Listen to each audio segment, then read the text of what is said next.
नरं चैव नरोत्तमं दैवीं सरस्वतीं व्यासं ततो जयमुदीरये।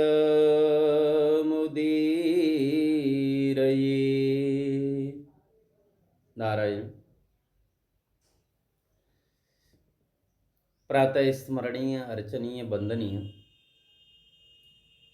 परम पूज्यपाद अनंत विभूषित ममदेव श्री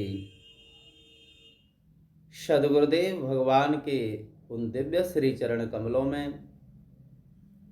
हमारा बार बार साष्टांग दंडवत प्रणाम स्वीकार हो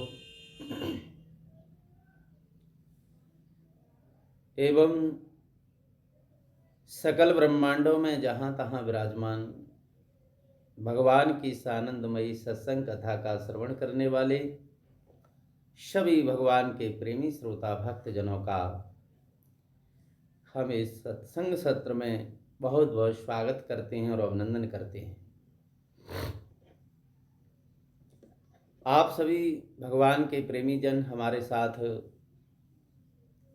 श्रीमद् भगवत गीता जी की टीका का प्रवचन श्रवण कर रहे हैं, जो परम पूज्य ब्रह्मलीन स्वामी श्री अखंडानंद सरस्वती जी महाराज के द्वारा प्रकाशित है। प्रसंग है कि अर्जुन को शोक और मोह ने घेर लिया तो भगवान विचार करते हैं कि ये हमारा सखा है, मैं नारायण हूं और ये नर है, और हम दोनों अभिन्न हैं, लेकिन इसको मोह और शोक ने घेर लिया है। तो मैं संपूर्ण विश्व सृष्टि के लिए ये ज्ञान प्रकाशित करना चाहता हूँ। इसके लिए अर्जुन को निमित्त बनाया और भगवान की इच्छा से ही उनके अंदर शोक और मोह की दिखाई देने लगी। अब भगवान ने पूछा कि बताओ अर्जुन, दोनों सेनाओं के शंख भी बज चुके हैं, तुमने सेनाओं का निरीक्षण भी कर लिया, अब तुम अपना निश्चय बताओ कि तुम क्या करना चाहते हो। अर्जुन जी कहते हैं कि महाराज, हमको स्वर्ग की प्राप्ति नहीं करनी है। ऐसा होए कि इस युद्ध को जीतने के बाद, इस शरीर का त्याग करने के बाद हमें स्वर्ग मिले, या अभी जीते जी स्वर्ग मिल जाए, तो हे नारायण, हमको स्वर्ग की कोई इच्छा नहीं है। क्योंकि हमें लगता है कि स्वर्ग में जाने पर भी, स्वर्ग का राज्य भोगने पर भी हमारी इंद्रियों को सुखाने वाला ये जो शोक और मोह है, इसकी हमें निवृत्ति दिखाई नहीं दे रही है। इसलिए हमको स्वर्गलोक भी नहीं चाहिए, तो धरती की तो बात ही कौन करता है। एवं मुक्त्वा ऋषिकेशं गुणाकेश परन्तप न योत्स्येत् गोविन्द उक्त्वा तूष्णीं बभूवः। तमुवाच हृषीकेश प्रहसन्नेव भारत, सेनयोर्भयोर्मध्ये विसीदन्तमिदं वच। इस प्रकार अर्जुन ने अपना फैसला सुना दिया कि भगवान, मैं युद्ध करने में असमर्थ हूं, मुझे न स्वर्गलोक चाहिए न धरती का राज्य चाहिए। अर्जुन जैसे धन का अर्जन करने वाले को क्या कहते हैं, धनार्जन, उसी प्रकार ये अर्जुन हैं, ये ज्ञान को ग्रहण करते हैं। जो ज्ञानार्जन करे वो है अर्जुन। तो पूर्व आचार्यों ने महाभारत में जहाँ अर्जुन शब्द की व्युत्पत्ति की है, वो कहते हैं कि ऋजत्वात् अर्जुना। ऋजु माने सरल, जो सरल हृदय वाला है वो अर्जुन है। और भगवान को कौन प्रिय होता है? आप सभी भक्त लोगों ने ये तो सुन ही रखा है। श्री गोस्वामी जी महाराज श्री रामचरितमानस में भगवान राम जी के स्वभाव का वर्णन करते हैं कि मोहि कपट छल छिद्र न भावा, मोहि कपट छल छिद्र न भावा, निर्मल मन जन सो मोहि पावा, मोहि कपट छल छिद्र न भावा। देखो, यदि चेला के अंदर कपट भरा हुआ है तो गुरुजी चाहे कितना भी ज्ञान उसको दे दें, वो ज्ञान उसके हृदय में उतरने वाला नहीं है। लेकिन गुरुओं का स्वभाव होता है कि वो कृपालु होते हैं, दयालु होते हैं, और वो अधिकारी और अनाधिकारी का भी विचार नहीं करते हैं। वो तो ज्ञान का उपदेश करते ही रहते हैं, क्योंकि ये जो विधि और निषेध है कि इसको ज्ञान देना है और इसको ज्ञान नहीं देना है, ये पात्र है और ये अपात्र है, तो ये सिद्ध पुरुषों के लिए ये बात नहीं होती। क्योंकि सिद्ध पुरुष वो हैं जिनका अपना अहंकार शून्य हो चुका है। तो जिनका अहंकार ही शून्य हो गया है उनके लिए विधि और निषेध की कोई आवश्यकता नहीं होती। वो तो जो ब्राह्मण होते हैं, जो पंडित होते हैं, यानी जो कर्तृत्व भाव को लेकर के कोई कर्म करते हैं, तो उस कर्म में विधि और निषेध का ध्यान रखना होता है। वहाँ किसके लिए बोलें, किसके लिए नहीं बोलें। लेकिन ये तो श्रोता का ही दोष है कि वो कपट का पर्दा डाले हुए है। अब बताइए महाराज, ज्ञानी पुरुष के लिए कोई विधि निषेध नहीं होता, वो तो अपना ज्ञान उपदेश करते हैं। लेकिन चेला कपट रूपी छाता ओढ़ ले तो फिर बताओ ज्ञान रूपी वर्षा गुरु की उसको कैसे मिलेगी? उसके ऊपर कोई असर नहीं पड़ सकता। तो यहाँ बताते हैं कि रजत्वात अर्जुना, जो सरल स्वभाव वाला है, वो अर्जुन तो निष्कपट है। उसकी सरल शरणागति है, वो भगवान की शरण में है। लेकिन ये कहने के बाद भी कि भगवान मैं तो आपका शिष्य हूँ, आपकी शरण में हूँ, आप मुझे जो आज्ञा देंगे मैं उस आज्ञा का पालन करूँगा। लेकिन इसके बावजूद भी वो अपनी मान्यता, अपनी धारणा, अपना विचार छोड़ने के लिए राजी नहीं हुए। अर्जुन कहते हैं कि महाराज आप सब कुछ कहो, मैं जानता हूं कि आप सब कुछ हो। जैसे भक्त लोग बोलते हैं ना कि तन मन धन सब अर्पण तेरे, तो तन धन मन सबको अर्पण करते हैं आरती बोलते समय। लेकिन अगर भगवान प्रकट हो जाए और वो कहें कि लाओ भाई तन मन धन सब हमको दे दो, अथवा गुरुपद,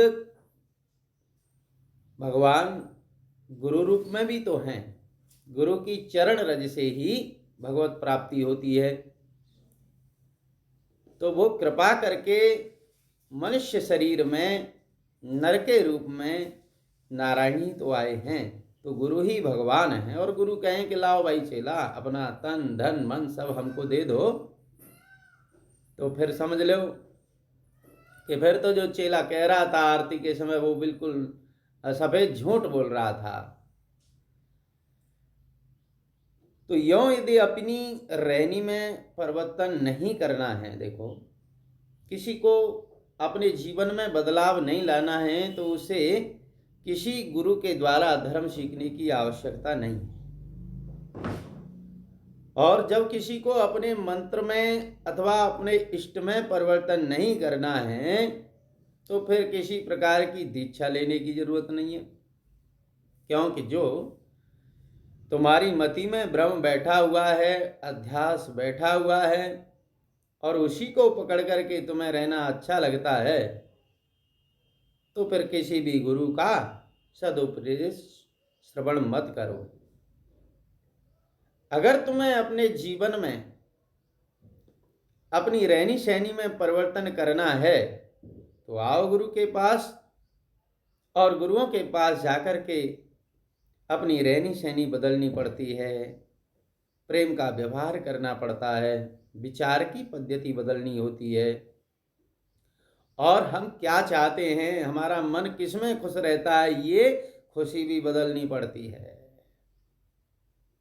यहाँ तो एक जगह जम करके अहंकार में बैठे हुए महाराज हम किसी की मानते नहीं है, टस से मस नहीं होते और कहते हैं कि गुरुजी बताओ, उपदेश बताओ, कुछ ज्ञान की बात बताओ। जब तक हमारे अंदर ये अहंकार है तब तक गुरु उपदेश हमारे हृदय में प्रवेश नहीं करते हैं। अब देखो यहाँ क्या हुआ कि अर्जुन की आंखों के सामने बैठे हैं भगवान,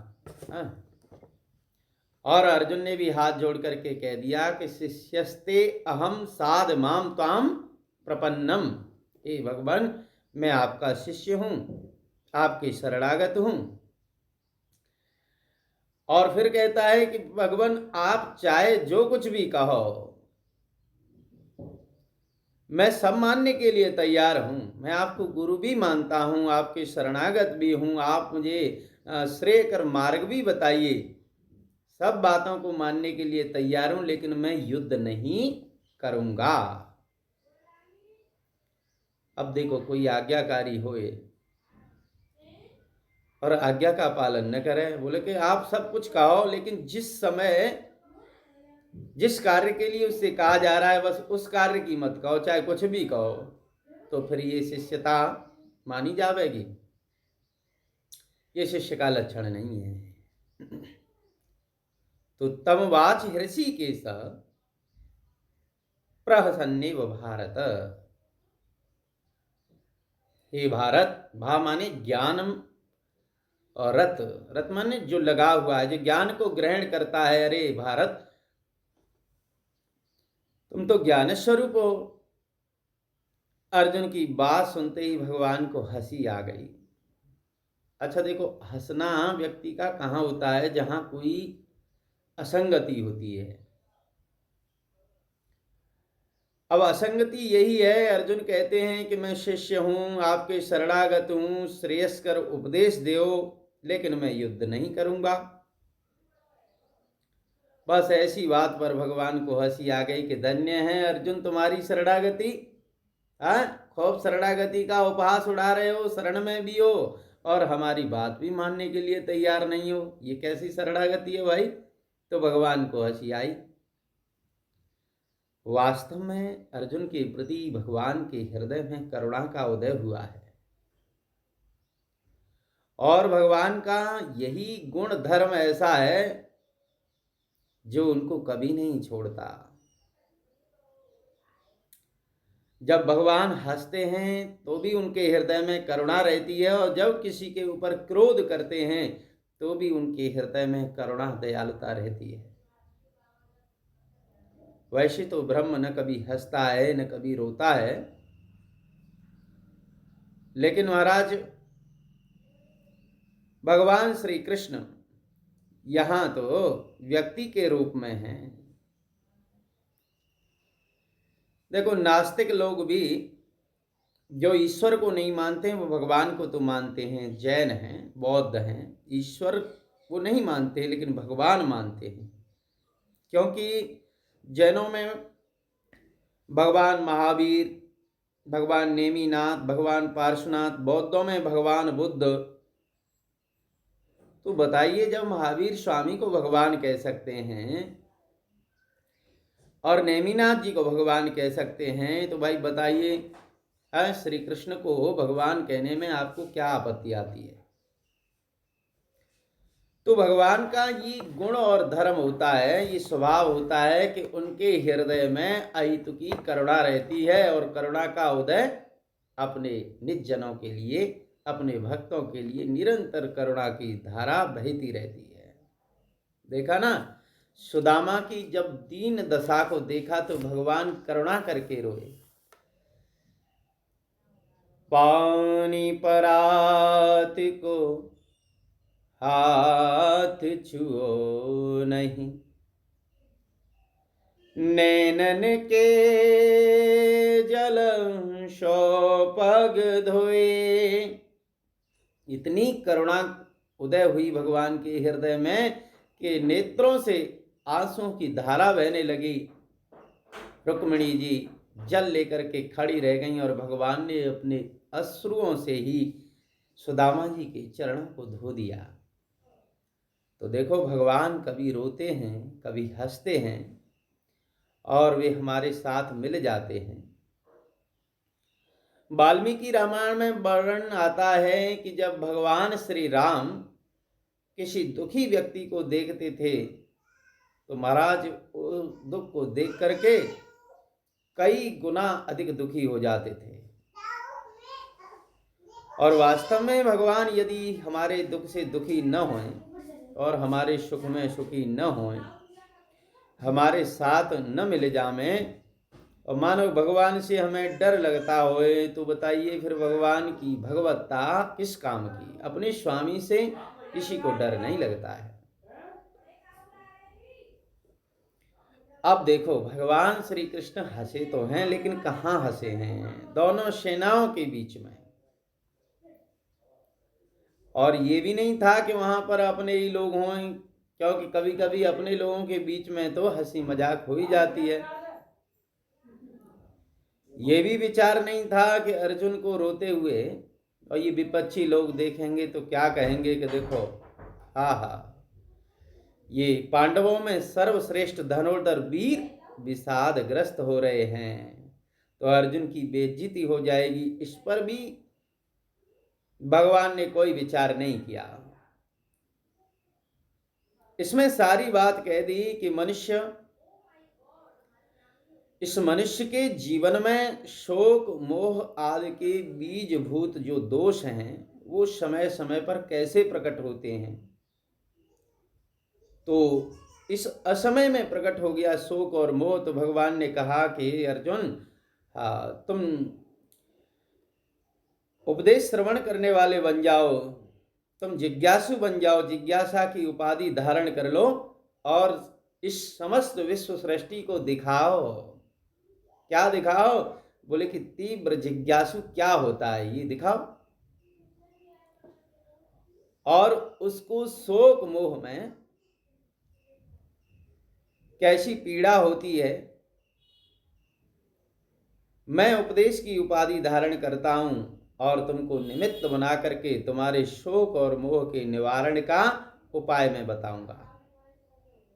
तो देखो, जहां शोक और मोह अन्य होता है, यानी दूसरे के द्वारा होता है अथवा प्रातव्य होता है, तो उसके लिए उपाय भी करना पड़ता है।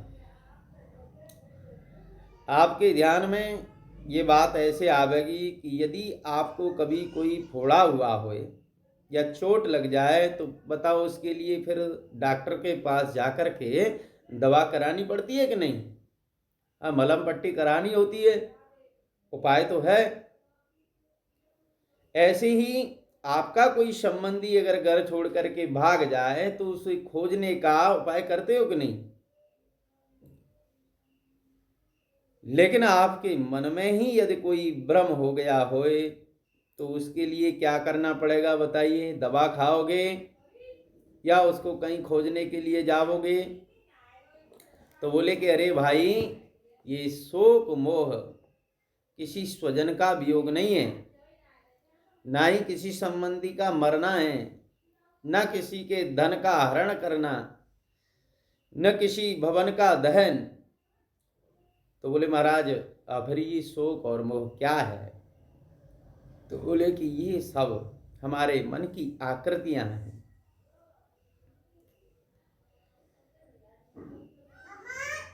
मानसिक आकृतियों के परिवर्तन के लिए न कहीं जाने की जरूरत है, न कुछ पाने की जरूरत है, न दवा की जरूरत है। ये तो उपदेशैक निवर्त्य, उपदेश के द्वारा निवृत्त होते हैं। ये शोक और मोह जो होते हैं ये सब मानसिक रोग हैं, तो उनकी दवा भी मानसिक ही होगी। उस दवा की घुट्टी पिलानी पड़ेगी शरीर को थोड़े ही, ये तो बुद्धि को पिलानी पड़ेगी। और बुद्धि का दोष बुद्धि के द्वारा ही दूर किया जाता है, ये भी आप ध्यान में रखो। ब्रह्म के अध्यास के जितने भी दुख होंगे वो केवल और केवल सत्य के ज्ञान से ही निवृत्त होंगे, अन्य दूसरा कोई उपाय नहीं है।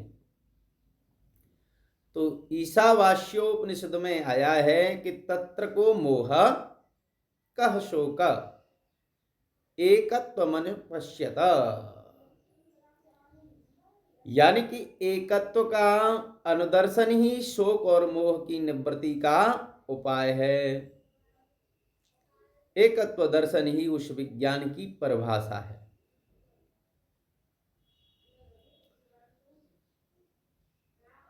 एकत्व दर्शन लक्षण जो विज्ञान है, उस विज्ञान की प्राप्ति से आत्मा ही सर्व हो गया। सबके रूप में आत्मा ही, यस्मिन् सर्वाणि भूतानि आत्मैवा भूत बीजानत। तो मरना, जीना, आना, बिछुड़ना, रोना, हंसना, जो कुछ भी है वो सब आत्मा ही है। सर्वाणि आत्मैव। अब बताइए, तत्र को मोह का शोक, अब तो न शोक है न मोह है, क्योंकि सब में आत्मा ही आत्मा है।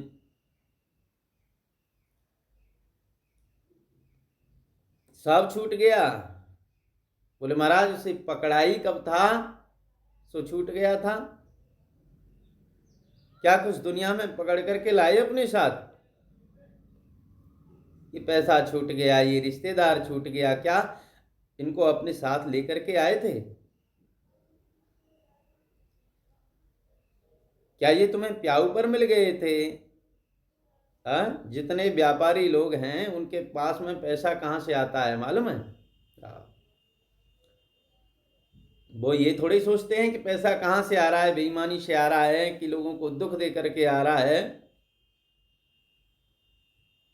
कि किसी की जेब काट करके आया है, कैसे आया ये नहीं सोचते। लेकिन जिस दिन आता है उस दिन बड़े प्रसन्न हो जाते हैं, लेकिन जिस दिन जाता है तो उस दिन सिर जरूर पीटते हैं। लेकिन समझदार की बात तो ये है कि सिर तो उसी दिन पीटना था जिस समय वो सताने वाला धन आया। सोचना चाहिए था।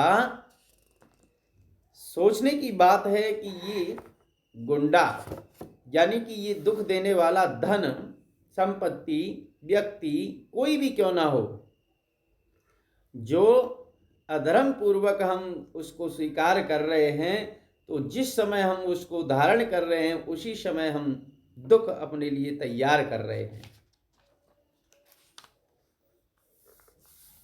तो तत्र को मोह का शोक, मोह माने चित्त की विपरीतता, बदलना चित्त का।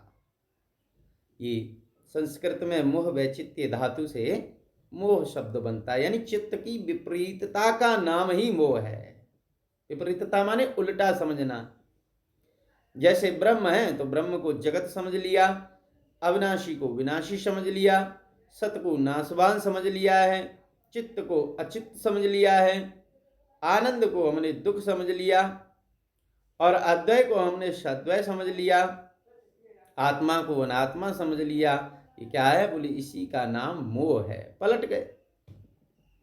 मोह माने जो चीज जैसी है उसको वैसी न समझना, उसके विपरीत समझना। और बोले महाराज शोक क्या है? तो बोले शोक माने है भूत लगना। भूत से डरते हो कि नहीं? क्या भूत लगना? बोले कि अरे महाराज हमारे बाप दादा कैसे थे, आज भी उनको याद करते हैं तो बस शोक में डूब जाते हैं। हमारे पास ऐसा धन था, ऐसी संपत्ति थी, ऐसा सुख था, ऐसा राज्य था, और आज हमको ये दुख मिल रहा है, वो दुख मिल रहा है। ये क्या, ये शोक है, ये भूत वृत्ति है। तो तत्र को मोह का शोक, यानी कि जो पीछे छूट गया है उसे घूम करके मत देखो। जब स्वर्गारोहण के लिए पांडव लोग गए तो द्रौपदी गिर गई, नकुल गिर गए, सहदेव गिर गए, अर्जुन गिर गए, भीमसेन गिर गए, लेकिन युधिष्ठिर महाराज सबसे आगे शेर की तरह आगे चलते ही रहे। उन्होंने पीछे मुड़ करके नहीं देखा। जो छूट रहा है उसको छूटने दो, जो पीछे रह रहा है उसको रहने दो। यानी कि सभी मुर्दों को तुम अपने दिमाग में भरते जाओगे तो एक दिन तुम्हारा दिमाग भी मुर्दा ही बन जाएगा। इसलिए गड़े मुर्दे उठा करके अपने सिर में भरने का नाम ही शोक है। जो पीछे छूट गया उसको अपने दिमाग में भरना ही शोक है।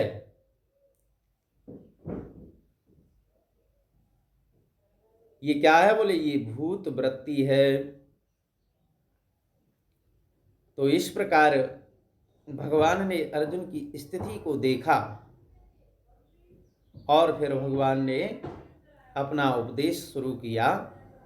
तो इसी के साथ आप सभी भक्तों के बीच से अभी हम गीता रस रत्नाकर के माध्यम से परम पूज्य स्वामी श्री अखंडानंद सरस्वती जी महाराज की दिव्य वाणी में ये गीता रस रत्नाकर प्रवचन हुआ, वो आप सभी भक्तों के बीच लेकर के हम आए। इससे आगे का प्रवचन अगले भाग में लेकर के आवेंगे। तब तक के लिए आप सभी भक्तों से हम विदा लेते हैं। नारायण।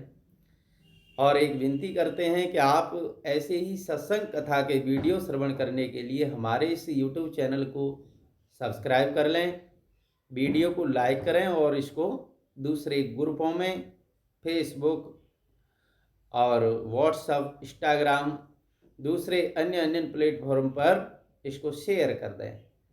आप सभी को भगवान सुख प्रदान करें, आनंद प्रदान करें। बोलिए श्री सच्चिदानंद भगवान की जय।